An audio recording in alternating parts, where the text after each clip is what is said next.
Sometimes it decides it doesn't want to stay live.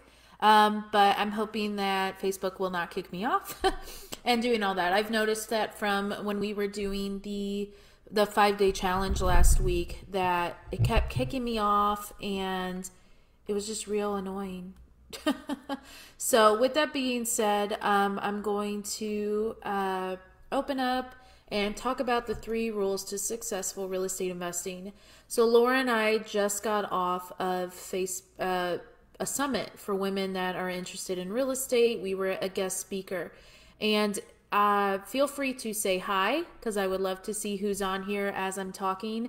But we got off this, and one of the topics was the 3 rules to successful real estate investing. And we shared our story and how these 3 rules applied during during our entire lives.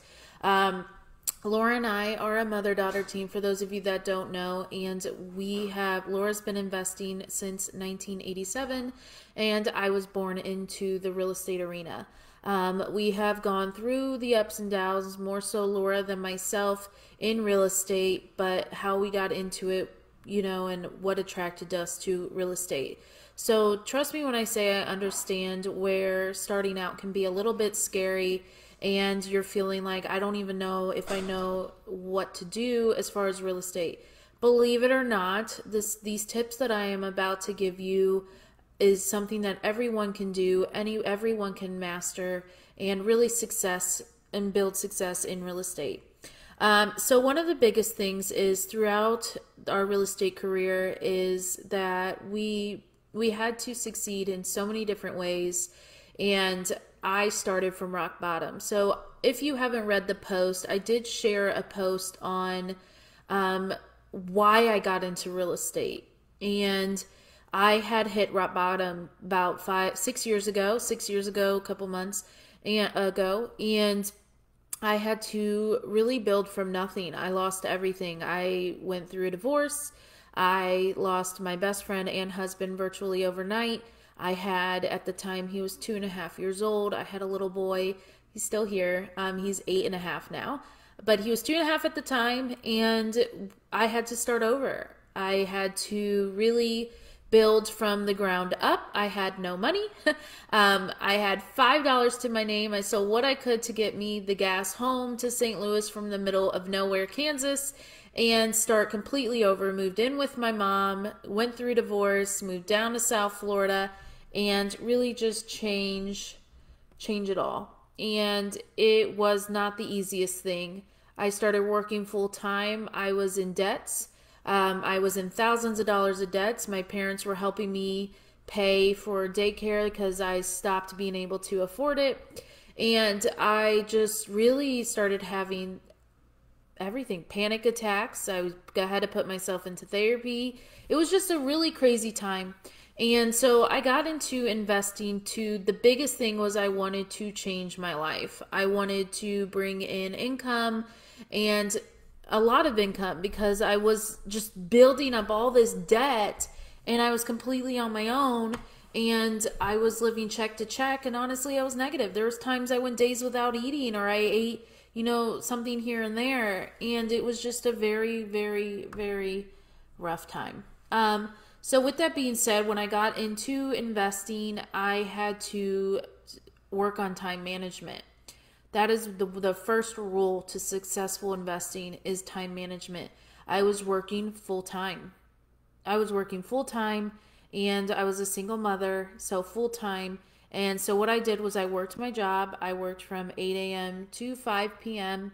I had a 1 hour lunch, and then I would be with my son from 5 to 7. Sometimes it would be 4 to 7. Sometimes it would be 5 to 8. But I had that 3 hours, which doesn't seem like much now, to be with him. And then from 7, 8 to I went to bed, I would work on real estate as well as during my lunches. So with that being said, your time management is crucial, and you have to make that promise to yourself that you're going to stick to it. So like, for example, if you work a 9 to 5, You're not calling your boss, as we just said on this event, you're not calling your boss being like, hey, I'm not coming in till 12. I got other things to do. Stuff came up. You can't do that. So you can't do that when it comes to your investing side as well. So really break down that time for you.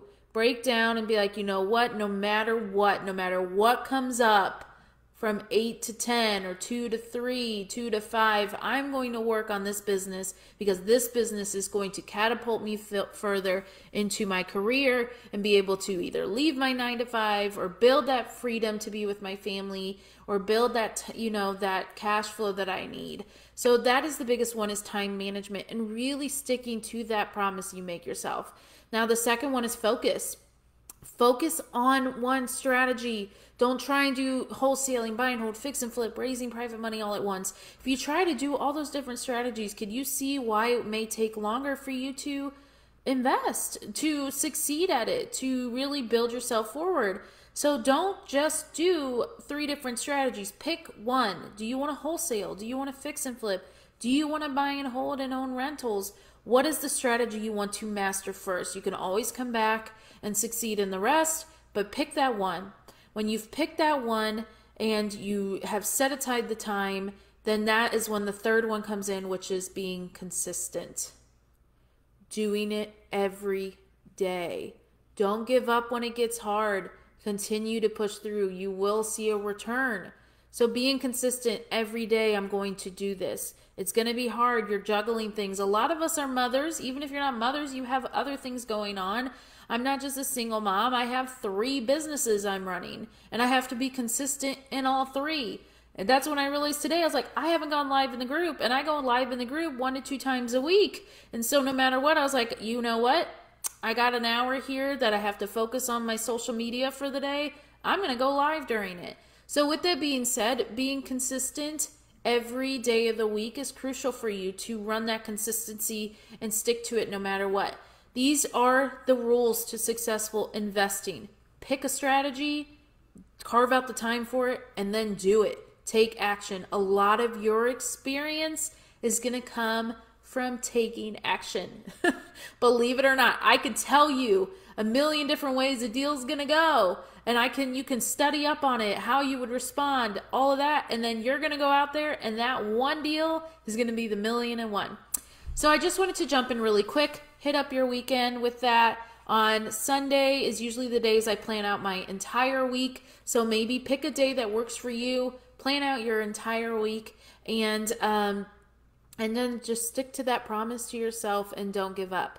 I just wanted to jump in really quick. These are the rules: time management, focus, and consistency. Let me know what you think. Let me know what helps you. I would really love to hear what works for others because I am always fine-tuning my schedule. So tell me what works for you. Give us tools, give us tips. We all love to hear from everyone else, not just me, not just Laura, but also what works for you guys. And I hope this was helpful to at least one of you, and enjoy your weekend. For those of you that celebrate, happy Easter. Enjoy your weekend. Have a wonderful day, and I'll talk to you soon.